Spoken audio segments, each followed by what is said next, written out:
Modi did it again. 3 cheers, a billion sighs of relief, or maybe a few groans depending on who you ask. A third term, a hat trick.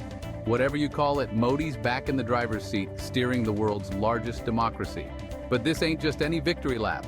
This is about taking India from underdog to top dog. Superpower status, no less. Can he pull it off? Buckle up, folks, because we're about to dive into the thrilling, chaotic, and often hilarious world of Indian politics and economics. Think of it like this. India is a giant elephant, finally waking up from a long nap. It's stretching its limbs, flexing its muscles, and realizing it has the potential to be the strongest one in the jungle. But waking up is the easy part. Now comes the real challenge, learning to dance. First things first, let's talk about the big G growth. It's the lifeblood of any economy, and India needs a whole lot of it to achieve its superpower dreams. The good news? India's economy is already one of the fastest growing in the world. Think of it like a rocket ship, fueled by a young and ambitious workforce, a burgeoning middle class, and a government eager to shed its bureaucratic shackles. Modi gets it. He knows that to compete with the big boys, India needs to unleash its economic potential. His mantra? Minimum government, maximum governance. Cut the red tape, attract foreign investment, and let the private sector do its thing. Startups are popping up like chai stalls on a hot summer day, and global giants are lining up to invest in India's future. But hold your horses, folks. There's a flip side to this growth story. Economic growth is only part of the superpower equation. To truly flex its muscles on the world stage, India needs to play the diplomatic game like a pro. And that means making friends, building alliances, and navigating the treacherous waters of geopolitics. The good news? India has a secret weapon, its people. Indians are everywhere. From Silicon Valley to the halls of academia, from Wall Street to Main Street, they're making their mark on the world. This global diaspora is a powerful force, acting as ambassadors for their homeland and building bridges of understanding across cultures. Modi knows this, and he's been busy leveraging India's soft power to win hearts and minds around the globe. Yoga diplomacy, anyone. But it's not all about smiles and namaste. India also needs to beef up its hard power, its military might, if it wants to be taken seriously as a global player, especially with a certain dragon breathing down its neck in the Himalayas. Now let's talk tech, baby. Because if there's one area where India is poised to take the world by storm, it's the digital realm. Forget call centers and outsourcing, folks. India is rapidly becoming a hub for innovation, a breeding ground for tech unicorns, and a global leader in everything from artificial intelligence to space exploration. Remember those Indian engineers taking over Silicon Valley? Well, they're coming home, bringing with them a wealth of experience and a burning desire to build the next Google or Amazon right here in India. Modi's government is doing everything it can to fan the flames of this tech revolution. Think Digital India, Startup India, and a whole slew of initiatives aimed at fostering entrepreneurship, promoting digital literacy, and making India a global leader in the digital economy. And it's working. From fintech to edtech, from e-commerce to health tech, Indian startups are disrupting industries and changing the game. But it's not just about fancy apps and billion-dollar valuations. Technology has the power to transform India in profound ways, to bridge the gap between the haves and the have-nots.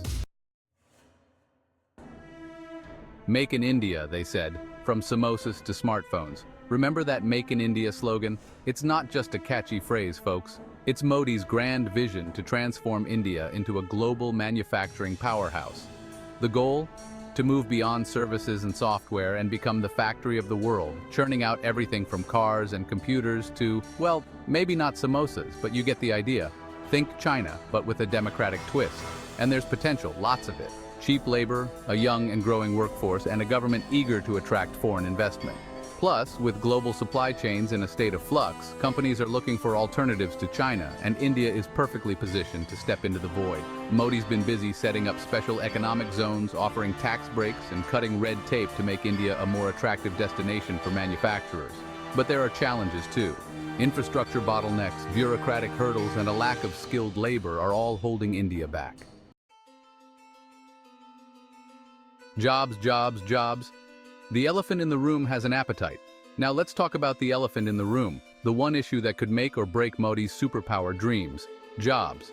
Remember that booming economy we talked about? Well, it's not going to mean much if it doesn't translate into jobs, and lots of them. India has a young and rapidly growing population with millions entering the workforce every year. Creating enough jobs to absorb this demographic dividend is the biggest challenge facing Modi's government. The good news? There are some bright spots. The tech sector, for instance, is creating a whole new class of high-paying jobs. And as India moves up the manufacturing value chain, it's creating more skilled jobs in sectors like automobiles, electronics, and pharmaceuticals. The government is also investing in infrastructure projects, which is creating jobs in construction and related industries. But it's not enough. The reality is that India's education system is failing to equip its youth with the skills they need for the jobs of the future. The rich get richer, the poor. Inequality's uncomfortable dance. Here's the thing about economic growth. It doesn't always lift all boats. In fact, sometimes it can exacerbate existing inequalities, widening the gap between the haves and the have-nots. And that, my friends, is the uncomfortable truth about India's economic miracle. While the middle class is growing and a new class of super-rich is emerging, millions of Indians are being left behind. The statistics are stark. India is home to some of the world's poorest people, with millions living below the poverty line. Access to basic services like healthcare, education, and sanitation remains a distant dream for many. And while the government has launched ambitious programs like Housing for All and Clean India, progress has been slow and uneven. The gap between rich and poor is most visible in India's cities, where gleaming skyscrapers and luxury apartments stand in stark contrast to sprawling slums and shantytowns. Modi's balancing act. Can he juggle growth and equality? So can Modi pull it off? Can he balance the need for rapid economic growth with the imperative of social justice? Can he turn India into a superpower without leaving millions behind? It's a tough question, and there are no easy answers. On the one hand, Modi understands the importance of economic liberalization. He knows that to create wealth and lift people out of poverty, India needs to embrace free markets, attract foreign investment, and unleash the power of the private sector. But Modi also knows that growth without equity is a recipe for disaster. He's acutely aware of the challenges posed by poverty, inequality, and social divisions. And he's made it clear that his government is committed to inclusive growth, to ensuring that the benefits of India's economic rise reach all sections of society. The question is, how? How do you reconcile the sometimes conflicting demands of growth and equity? The world is watching, India's moment in the spotlight. One thing's for sure, India is no longer content to be a spectator on the world stage. It wants to be a leading player, a shaper of events, a force to be reckoned with, and the world is taking notice. From climate change to global trade, from terrorism to technology, India is seen as a key player in addressing the defining challenges of our time. The world is looking to India for leadership, for fresh ideas, for a new model of global governance. And India is ready to step up to the plate.